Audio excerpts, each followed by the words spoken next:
നമ്മുടെ ത്രിവർണ പതാക, രാജ്യത്തിൻ്റെ ദേശീയ പതാകയായിട്ടുള്ള ത്രിവർണ പതാകയ്ക്ക് പകരം കാവി പതാകയെ സംസ്ഥാപനം ചെയ്തെടുക്കാനുള്ള പരിശ്രമമാണ് ഇന്നത്തെ ഈ സംഘർഷങ്ങൾക്കൊക്കെ പ്രത്യേകമായ കാരണമായിട്ട് വന്നു ഭവിച്ചിട്ടുള്ളത്. ദയവ് ചെയ്ത് ഉത്തരവാദപ്പെട്ടവർ, ഭരണഘടനാപരമായ ഉത്തരവാദിത്തമുള്ളവർ ആ സർവകലാശാല കമ്മ്യൂണിറ്റിയെ ഇങ്ങനെ ബുദ്ധിമുട്ടിക്കരുത് എന്ന് മാത്രമാണ് എനിക്ക് പറയാനുള്ളത്.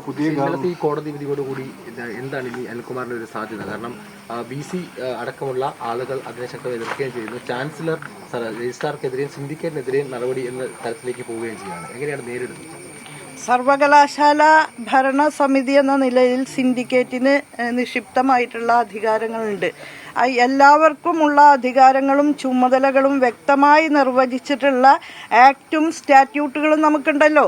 അതനുസരിച്ച് എല്ലാവരും അവരവരിൽ നിക്ഷിപ്തമായ ചുമതലകൾ നിർവഹിച്ചാൽ ഈ പ്രശ്നമൊന്നുമില്ല. അതിനപ്പുറത്തേക്കുള്ള കടന്നുകയറ്റങ്ങൾ ഉണ്ടാകുമ്പോഴാണ് പ്രശ്നങ്ങൾ. ഇന്നിപ്പോൾ രാജ്യത്തെ ബൗദ്ധിക കേന്ദ്രങ്ങൾ, എല്ലാ ധിഷണാ കേന്ദ്രങ്ങളെയും കൈപ്പിടിയിൽ ഒതുക്കുന്നതിനുള്ള സംഘടിത പരിശ്രമങ്ങൾ കാവ്യവൽക്കരണത്തിലൂടെ ഇവിടെ നടക്കുന്നുണ്ട്. അതിൻ്റെ ഭാഗമായിട്ട് ഇപ്പോൾ കേരളത്തിലും അതിൻ്റെ അനുരണനങ്ങൾ കടന്നു വരുന്നു. അത് ഉത്തരവാദപ്പെട്ടവർ അതിന് നേതൃത്വം കൊടുക്കുന്നു എന്നുള്ളതാണ് ഇപ്പോൾ ഈ പ്രശ്നങ്ങൾ ഉണ്ടാകുന്നതിന് മൂല കാരണമായിട്ടുള്ളത്. ഗവർണർ ചെയ്തു വെച്ചതിന്റെ തുടർച്ചയാണോ ഇപ്പോൾ പുതിയ ഗവർണർ ചെയ്യുന്നത്? ഇതിപ്പോൾ അതിനേക്കാളും കുറച്ചുകൂടി കടുപ്പത്തിലായി എന്നുള്ളതാണ്.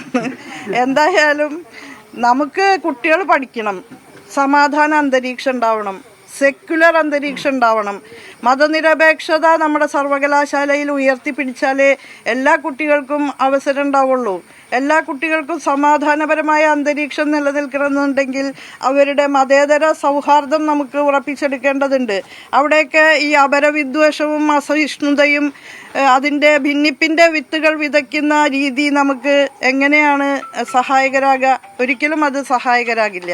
അപ്പോൾ തീർച്ചയായും ഒന്നായിട്ട് മുന്നോട്ട് പോകാൻ സർവകലാശാല കമ്മ്യൂണിറ്റിക്ക് കഴിയട്ടെ എന്നാണ് എനിക്ക് ഇപ്പോൾ പറയാനുള്ളത്.